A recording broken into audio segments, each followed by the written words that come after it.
Imagine you're walking down a sunny street in Los Angeles.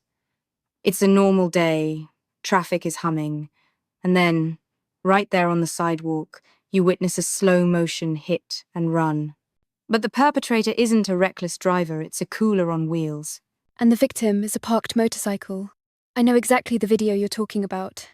It's been absolutely everywhere this week. It really has. It's one of those clips that makes you laugh at first, but then you stare at it for a second longer and think, wait, is this actually terrifying? So, for anyone who hasn't scrolled past this yet, paint the picture for us. What exactly went down on New Year's Eve? It's almost comedic in its simplicity. You have a delivery robot, one of those autonomous little rovers that looks like a toaster, on a joyride cruising down an LA sidewalk. Then, it encounters an obstacle. A motorcycle, parked right in its path. Now, a human would squeeze by or walk around. The robot? It tries to maneuver, miscalculates the geometry, and bam, it plows right into the bike, tipping it over onto the concrete. It didn't just tip it over, though. It was the reaction that got me. Or the lack of one. That's the part that went viral.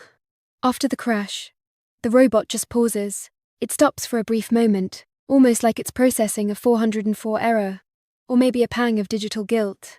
And then, it just keeps rolling.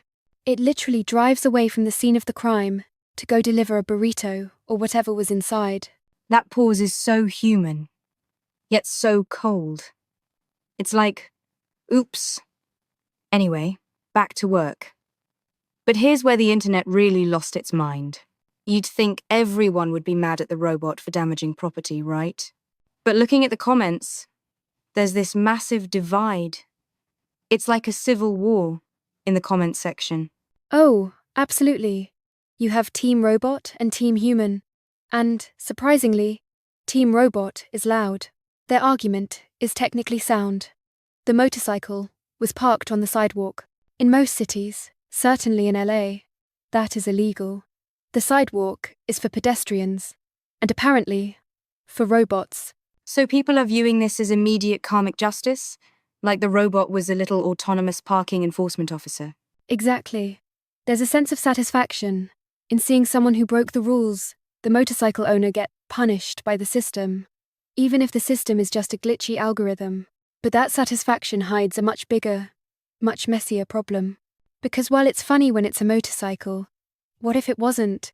That's the question that wipes the smile off your face. Because this isn't the first time these things have gone rogue, is it? No, it's not an isolated glitch. Just a few months ago, back in September, there was a report, also in the LA area, involving a man with cerebral palsy. He was in a mobility scooter. A delivery robot didn't just bump him, it repeatedly collided with him. It tried to push through him, as if he were just another static obstacle. See, that changes the conversation entirely. When it's a motorcycle, we say, don't park there.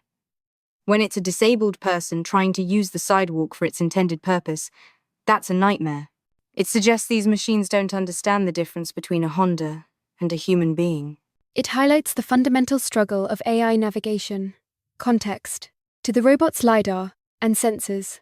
The motorcycle and the wheelchair are likely just objects, occupying coordinates that the robot wants to occupy. It lacks the social reasoning to say, this is a person, I must yield, versus, this is a bike, I'll try to squeeze past.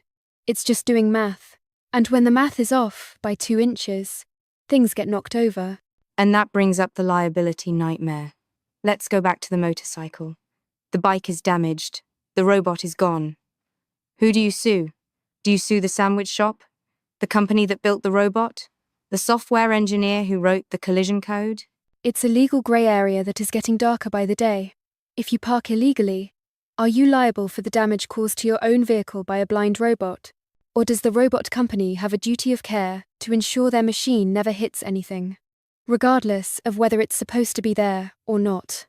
Right now, city officials are scrambling. This video has actually triggered a review of the autonomous delivery programs in LA. I can see why. It's fascinating because we are watching the growing pains of the future in real time.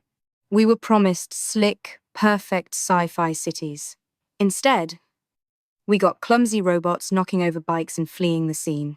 It's the uncanny valley of physical interaction.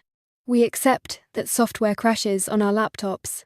We are much less forgiving when hardware crashes into us on the street. The tolerance for physical error is zero. So, where do we go from here? Does this video kill the delivery robot trend? Or do we just learn to live with clumsy machines? I don't think the robots are going away. The economics of cheap delivery are too strong. But I think the Wild West era is ending. We're going to see stricter geofencing, slower speeds, and maybe better sensors. But until then, we have to accept that the sidewalk is no longer just for people. It's a shared workspace, with machines that don't have eyes, don't have empathy, and definitely don't have insurance information to swap with you. That is a sobering thought. We're sharing our space with entities that view us as geometry problems to be solved. And sometimes, the solution they calculate is to just push us over. On that cheerful note, we'll wrap up. Next time you see a cooler on wheels approaching you on the pavement, maybe give it a little extra room. It might be having a bad day. Or it just might not see you at all. Thanks for listening, everyone. Stay safe out there.